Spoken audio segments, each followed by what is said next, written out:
베가스에 처음 방문하시는 분들이라든지 아니면 오랜만에 방문하시는 분들이 공통적으로 하시는 말씀이 있습니다. 뭐냐면 베가스에 한국 식당이 참 많네요. 좋은 음식점이 많습니다. 이렇게 이야기하십니다. 요즘 새로 많이들 오픈하신 거예요.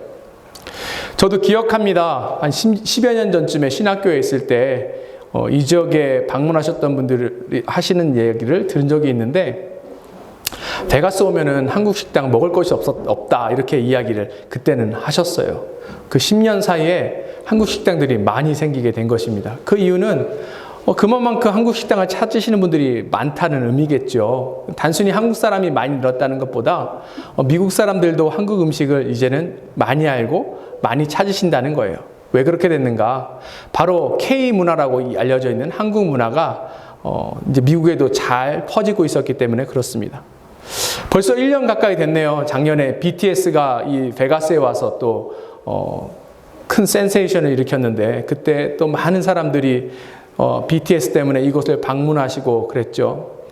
그런 것들이 한국에 대한 이미지를 많이 바꿔주고 있어요. 한국에 대한 이미지가 긍정적인 이미지가 되고 또 밝은 이미지가 되고 다이내믹한 이미지가 돼 가는 것 같습니다.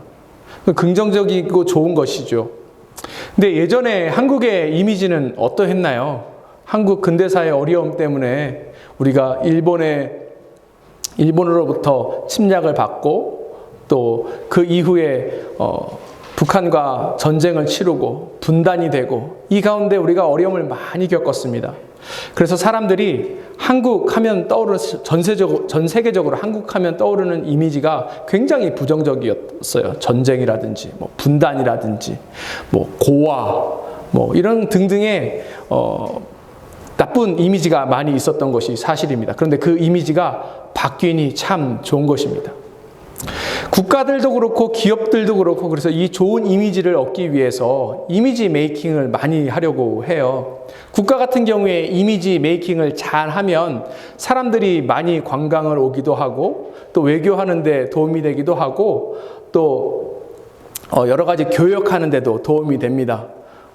회사 같은 경우에 이미지 메이킹 잘하면 매출이 올라가는 것은 두말할 나위 없는 것이지요.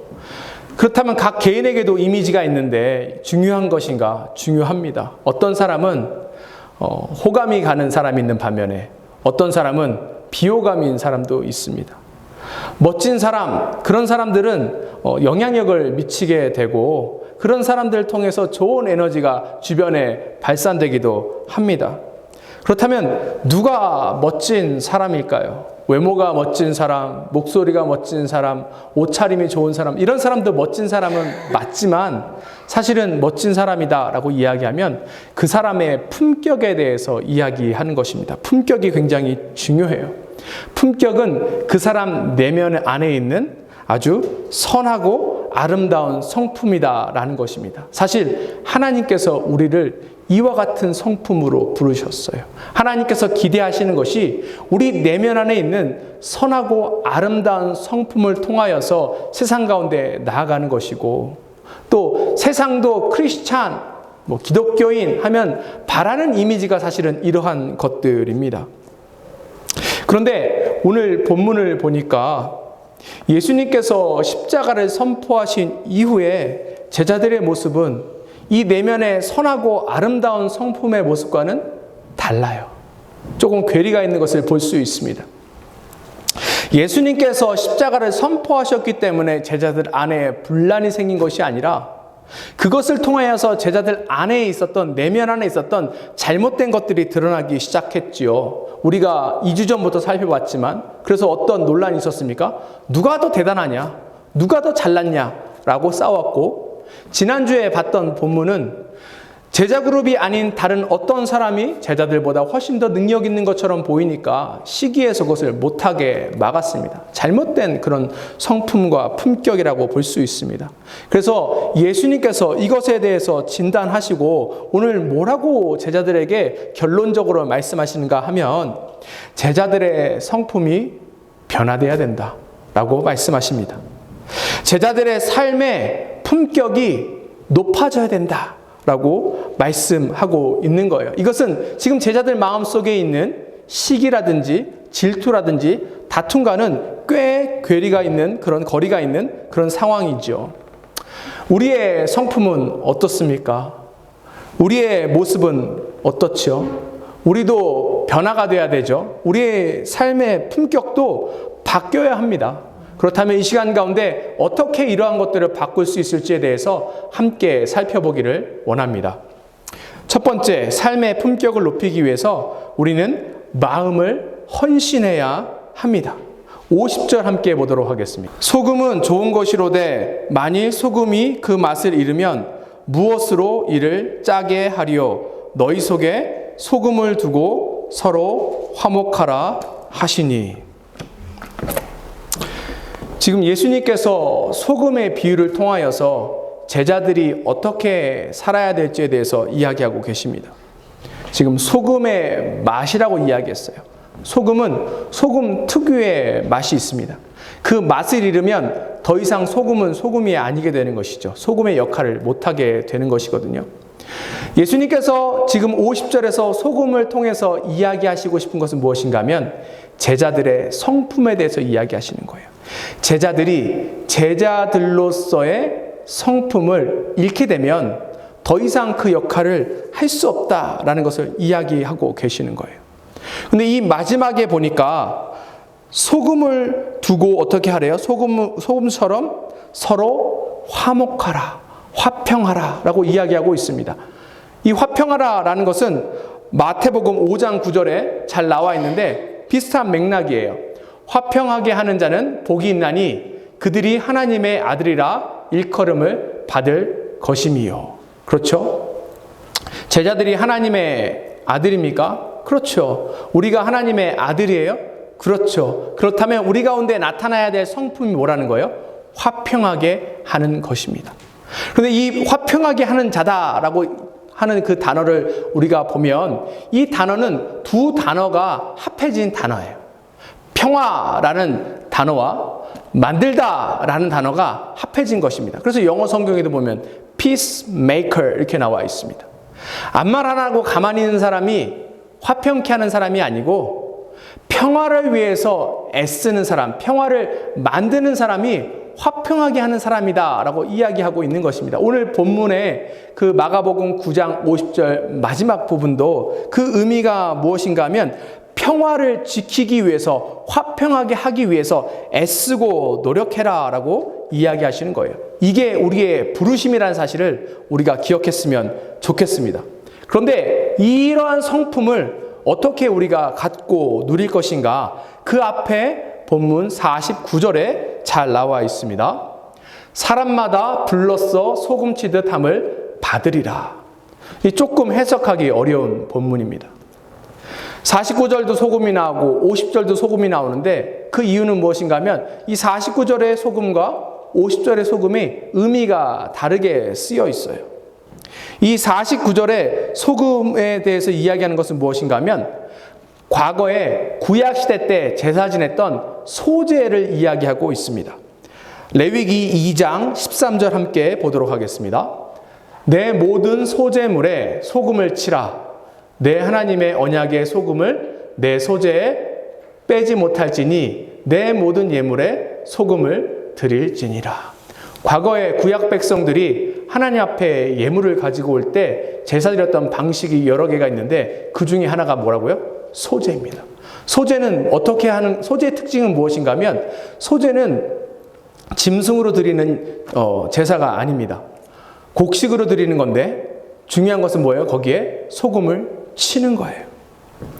이 소제가 의미하는 것이 있어요.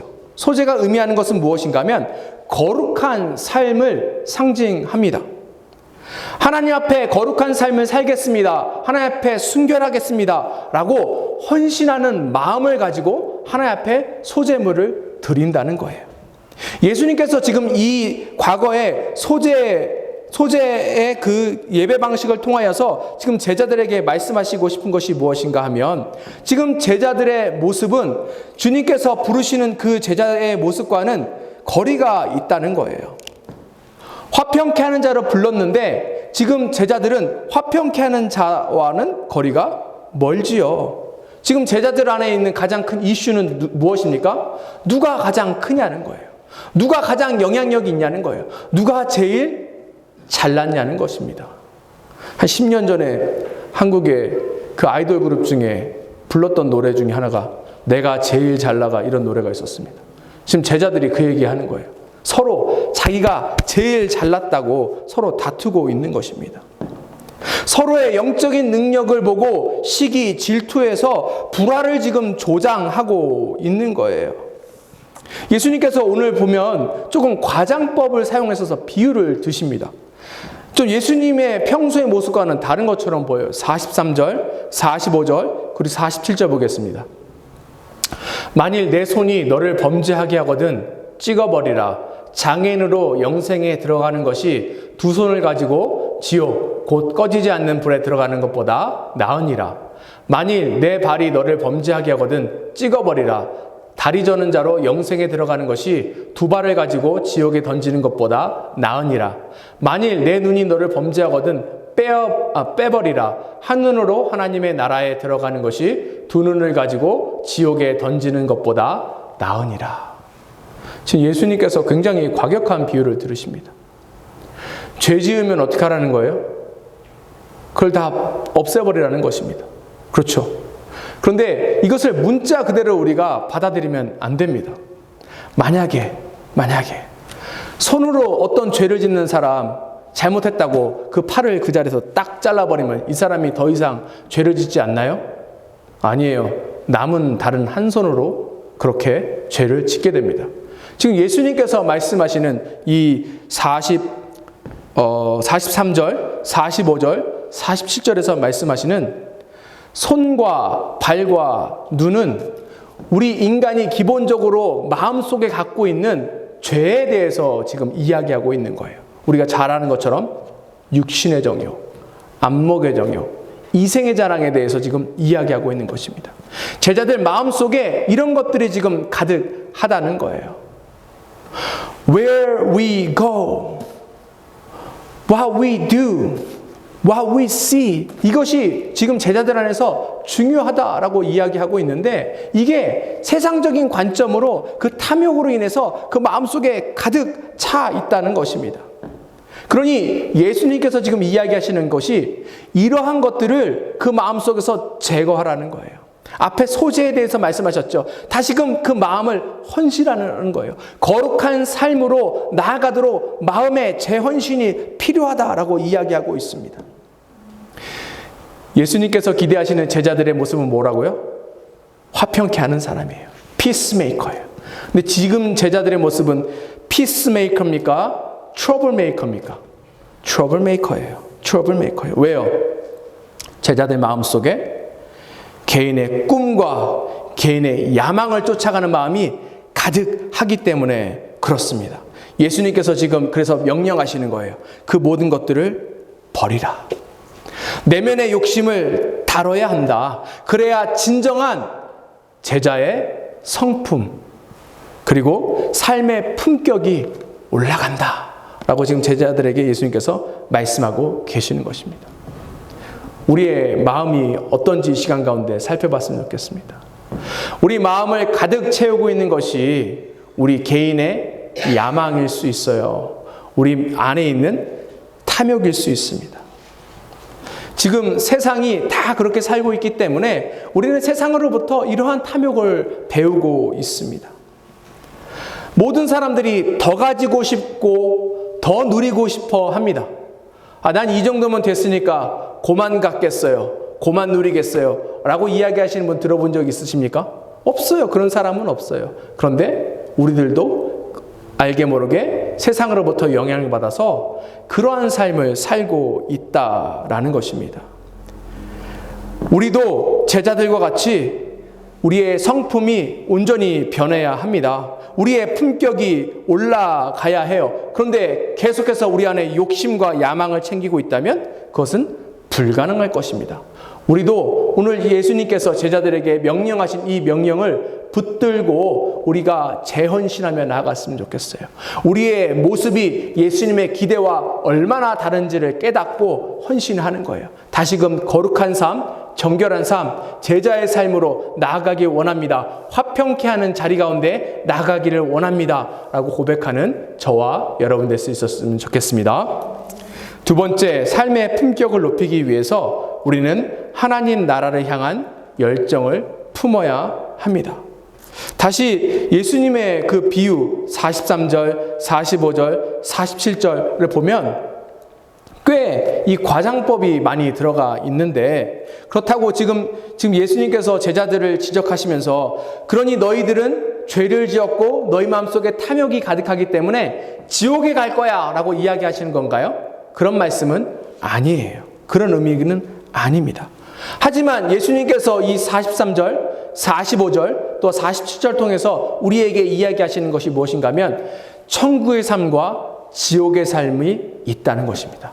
천국과 지옥은 존재하는 것이에요. 그리고 다만 이 천국과 지옥이 죽고 난 다음에만 경험하는 것이 아니라 이 땅에 사는 동안에도 천국의 삶, 지옥의 삶은 있다라는 것을 예수님께서 이야기해주고 계시는 것입니다.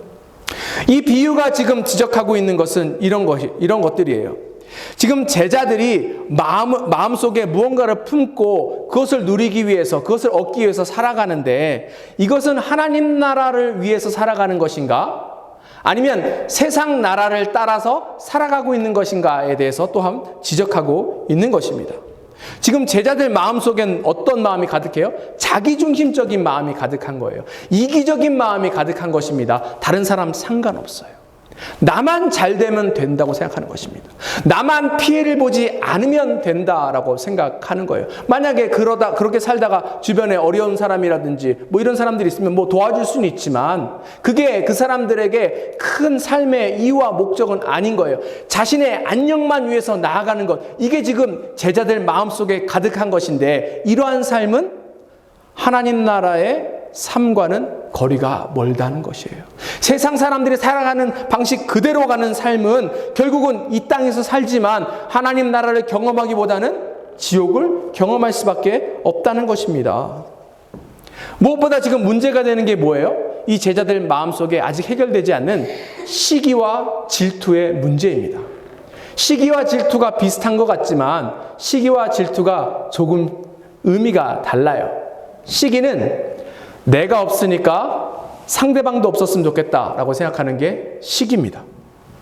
질투는 나는 없고 상대방은 있으니까 상대방 것을 뺏어서 내가 가져야겠다라고 생각하는 것이 바로 질투다라고 합니다.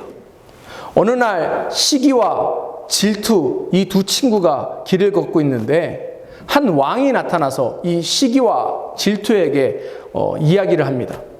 너희가 지금 무엇이든지 너의 소원을 이야기하면 내가 들어주겠다 이야기합니다. 대신 나에게 소원을 구하는 사람에게는 그것을 모두 들어주는 대신에 그 옆에 있는 사람에게는 네가 구하는 것 2배를 주겠다 이렇게 이야기했습니다. 그러니 이 시기라는 친구와 질투라는 친구가 갑자기 아무 말도 하지 못하고 계속해서 머리를 지금 굴리는 가운데 있어요. 왜냐?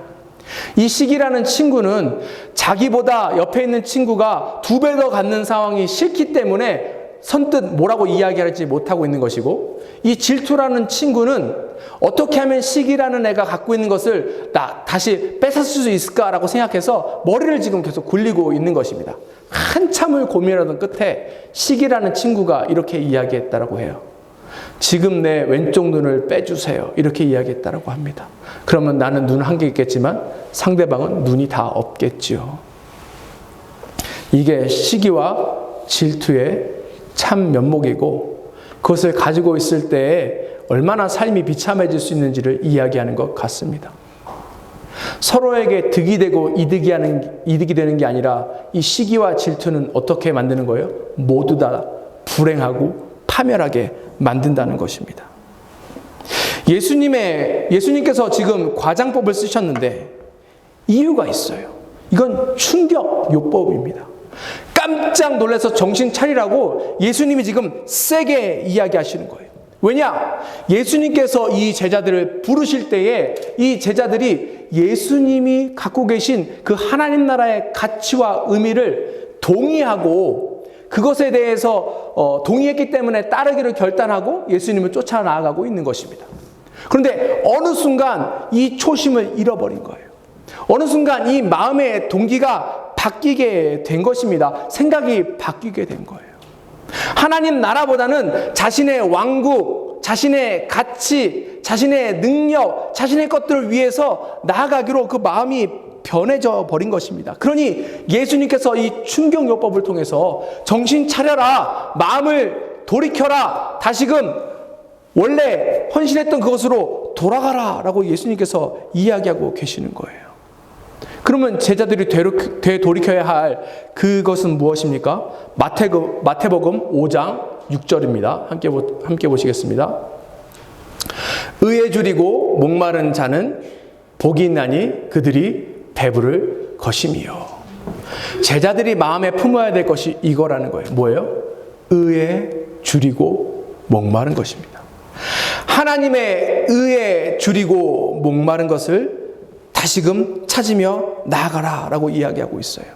지금 제자들 안에 줄이고 목마른 것은 뭐예요? 세상적인 가치에 줄이고 목마른 거예요. 세상적인 가치 때문에, 그것을 쫓으려는 마음 때문에 그 마음 가운데 탐욕이 더 가득해서 그 탐욕 가운데 나아가고 있는데, 그 가운데 어디로 돌아가야 된다고 이야기하고 있습니까? 하나님의 의로 돌아가라는 것이에요. 하나님 나라의 열정을 다시금 찾으라는 것입니다. 하나님 나라를 가지고 세상 가운데 나아가라 라고 이야기하고 있는 것입니다. 하나님 나라에 대한 열정이 그 마음속에 가득하게 되면 이제 제자의 마음이라든지 태도는 누가 이야기하지 않아도 바뀌게 될 것입니다. 그럴 때 제자들 가운데 놀라운 은혜가 임하기 시작할 것이고 제자들의 삶의 품격이 바뀌게 될 것입니다. 삶의 품격을 높이기 위해서 마지막으로 우리는 다른 사람을 잘 섬겨야 합니다. 지금 예수님께서 제자들을 쭉 관찰해 보신 다음에 어떤 결론을 내리신가 하면 지금 제자들 모습이 꽤나 심각하다라는 것을 심각하다라고 평가하고 계시는 것입니다.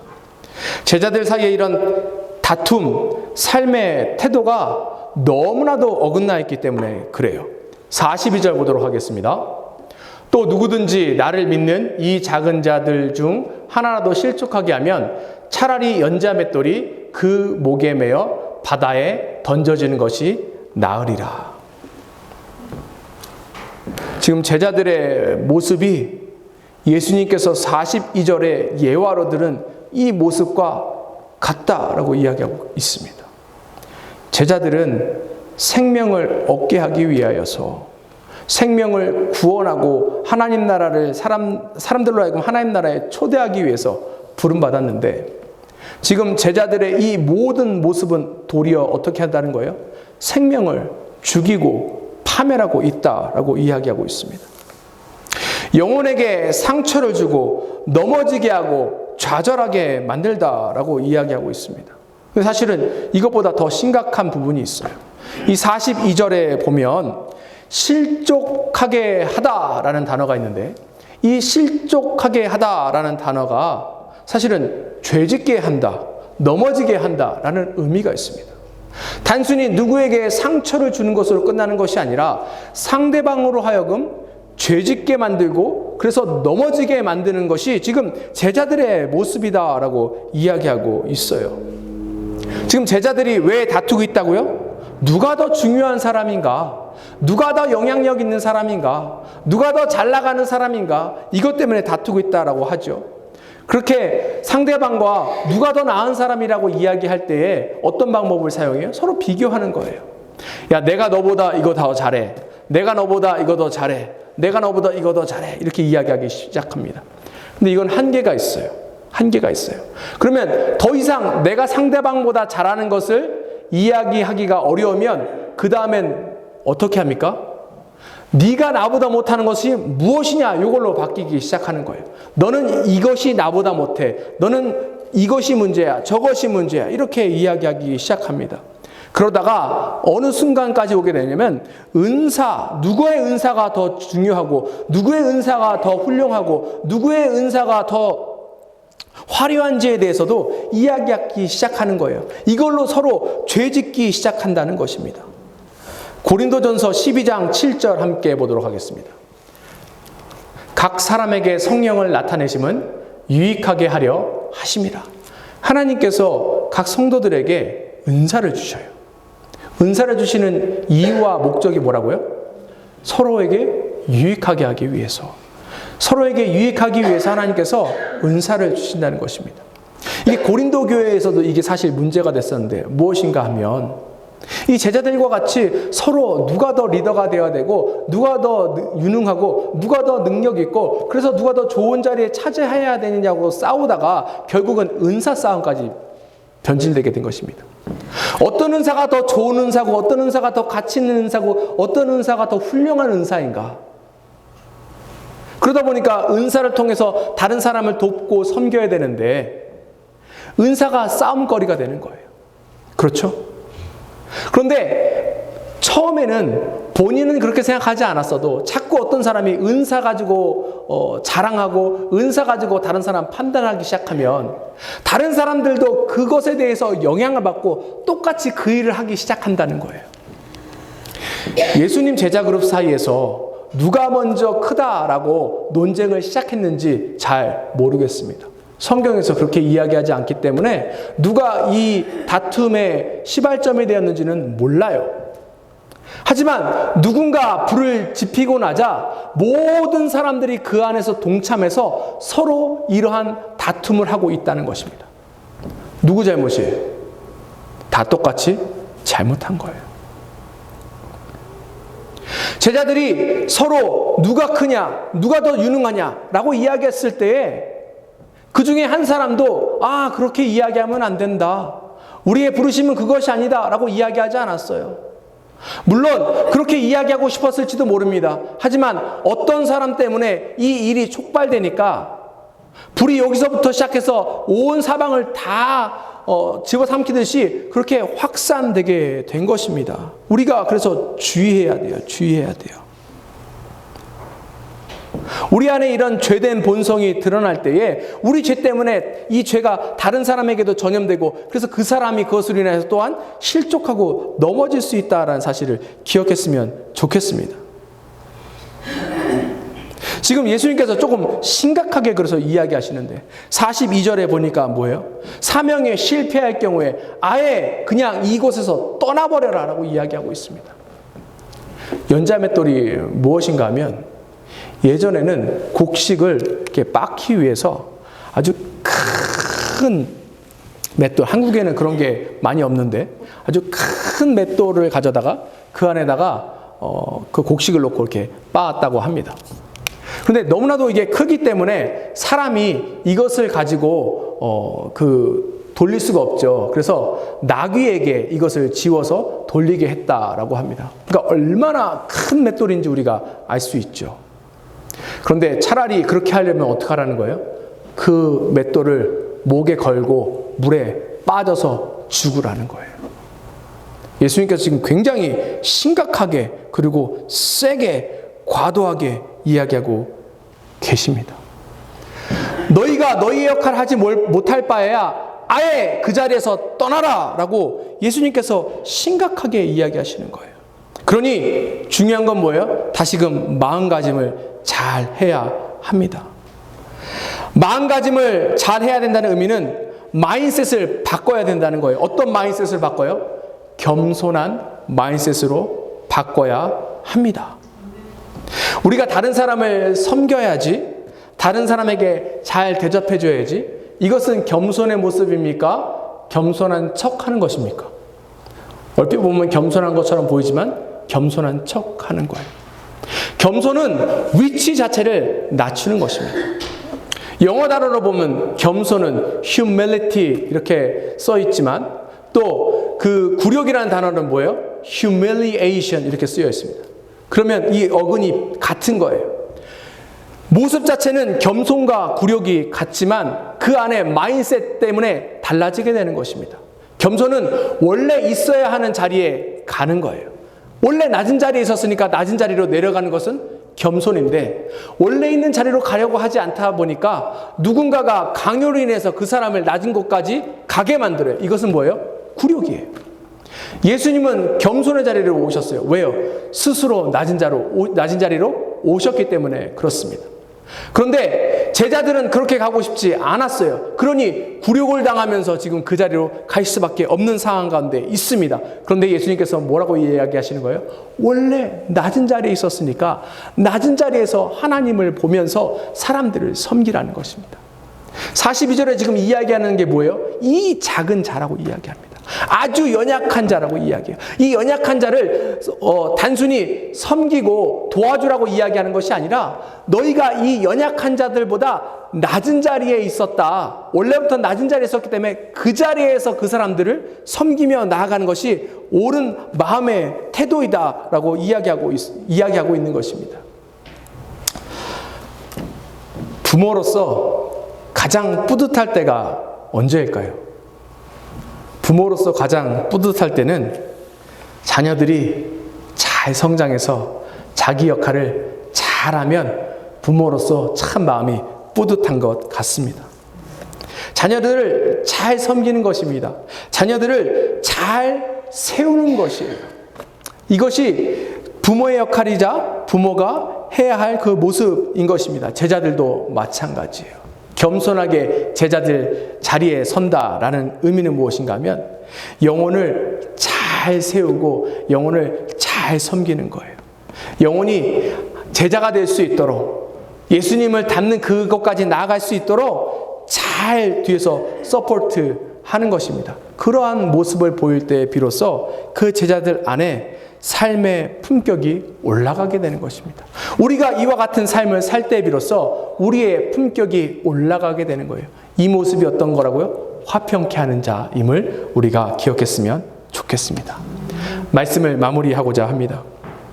과거에 전 세계를 호령했던 여러 제국들이 있는데 그 중에 하나가 무엇인가 하면 몽골 제국입니다. 몽골 제국이 있었는데 그때 몽골 제국 가운데 가장 전성기를 가졌던 때가 있었는데 그때가 언제냐면 쿠빌라이 칸이라는 황제가 다스릴 때였습니다.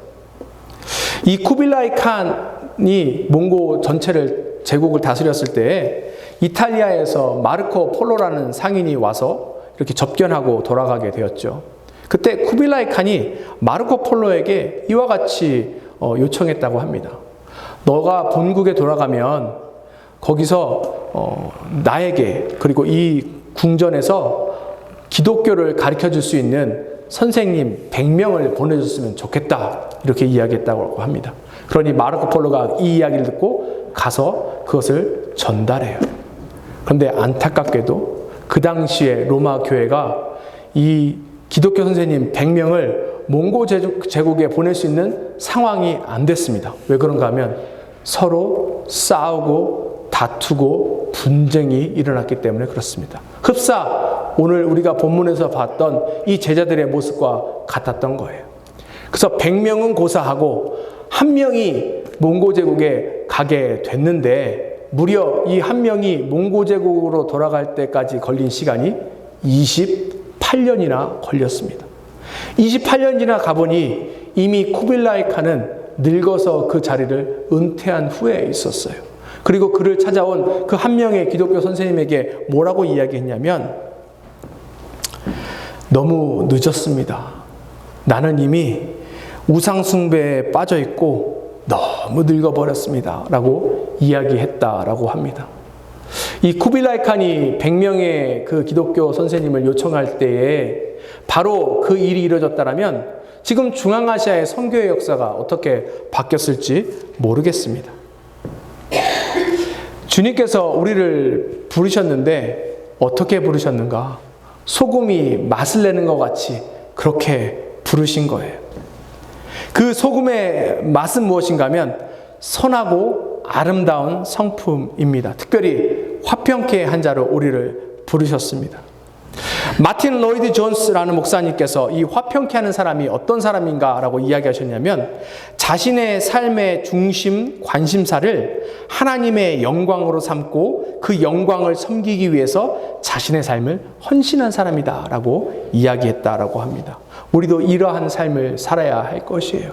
우리 마음속에 하나님 나라의 가치를 가득 채우는 거예요. 그리고 그 하나님 나라의 가치를 향해서 열정적으로 나아가는 것입니다. 그럴 때 비로소 우리의 삶의 품격이 높아질 줄 믿습니다. 이 시간 함께 기도하겠습니다.